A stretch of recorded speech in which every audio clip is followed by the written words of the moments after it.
All right, my friends, welcome back.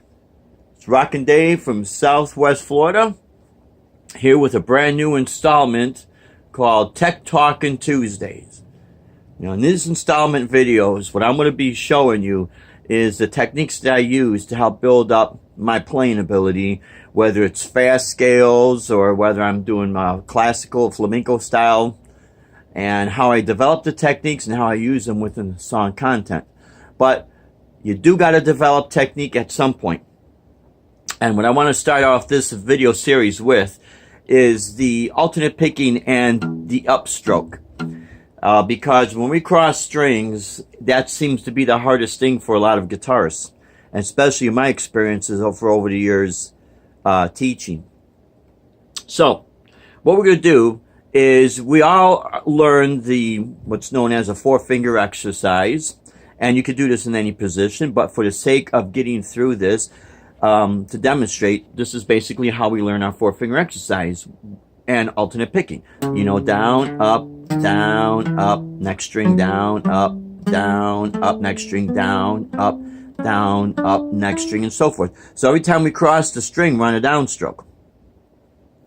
And we're starting with our index finger. So over the years, what I have done, I developed a way of working on my upstroke and enhancing my pinky as the lead finger. So what I started to do, and this goes way back to the early 1980s, so I've been doing this for a long time, on and off, and you'll see why, because of the different styles that I will be revealing to you that I play and the techniques behind them.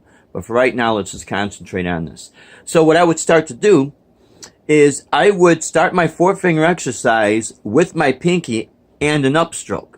And what that did was help me to focus on crossing the string on an upstroke.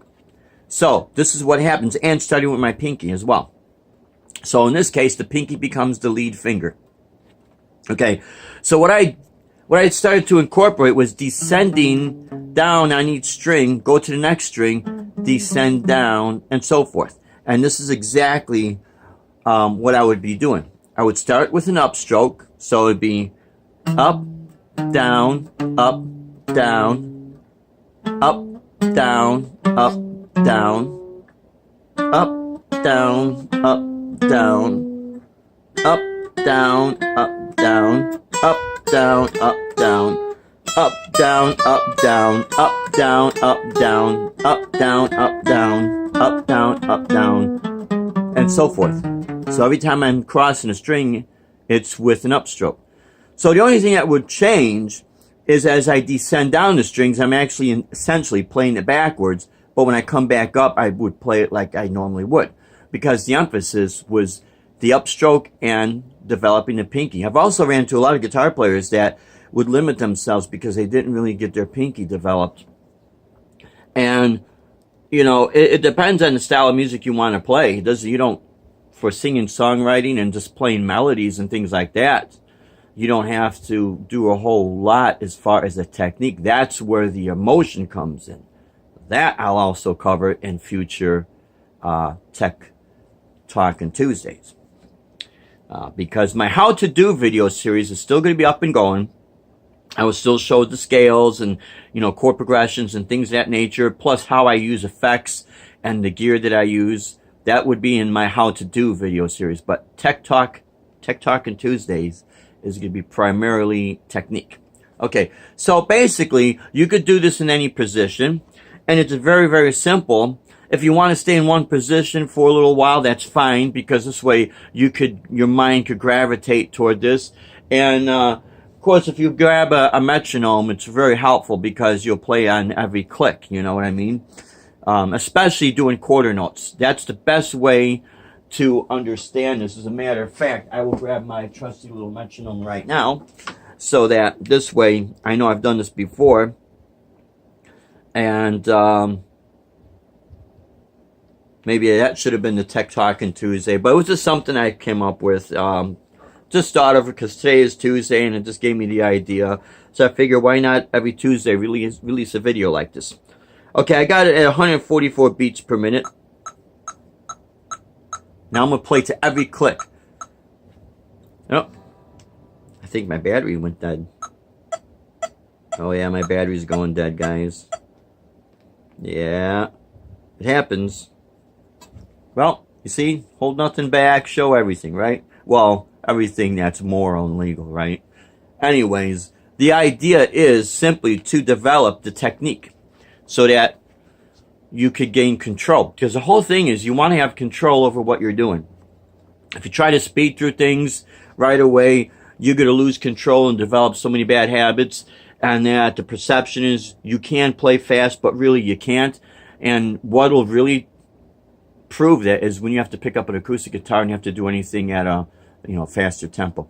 So basically, this is what it would be.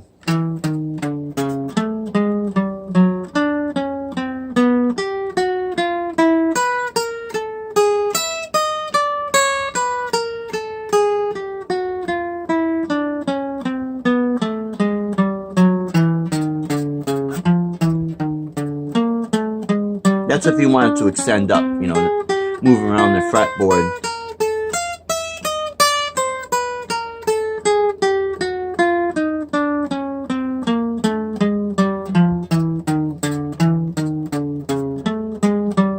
Every time you do this, every time you cross the string, it's going to be an upstroke.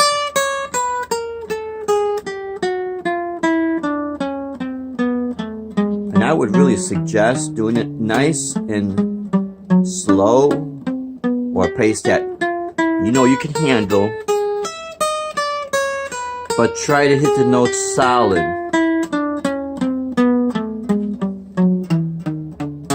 And then this way, you'll be able to do stuff like that and be able to do like sudden stops. Very staccato. When you play acoustic, you're going to notice a lot of it is very staccato. Even when you plug in, I'm not saying legato technique doesn't work. It definitely will work on a nylon string classical guitar. A lot of classical guitarists will use the legato playing in conjunction. So this is not to deter someone from using that technique, because you want to use as much to your advantage to help create music. So all kinds of technique really do serve the purpose. But what I see people struggle a lot is when they try to play fast, especially on an acoustic guitar, they could blaze up and down the fretboard on the electric with overdrive and a lot of distortion, and it sounds great. Then they pick up an acoustic guitar, and then it's like, oh, and then they start feeling discouraged. When really, it's a simple, the simple fix is just working with it nice and slow and very evenly, and working with that upstroke. So if you like this video, hit the like button. If you have not yet subscribed, please do so and hit the bell and you'll get notifications. And I do want to make mention that I do appreciate and thank all my subscribers. I've got some new subscribers that just subscribe, and I'll tell you what, every single one of you guys, God bless you, guys and gals, God bless you. I really do appreciate that. It means a lot. The whole purpose of YouTube is to share knowledge and help each other out, and I'm a firm believer in all that. And I'll close with what the great Ben Coombs in Canada always says, a great guitarist up there: always hold the doors open, doors of opportunity. Let that person in, and good things will come your way, my friends. Until next time, God bless you, and we will have another installment of Talkin Tuesday up next Tuesday. Take care, and God bless.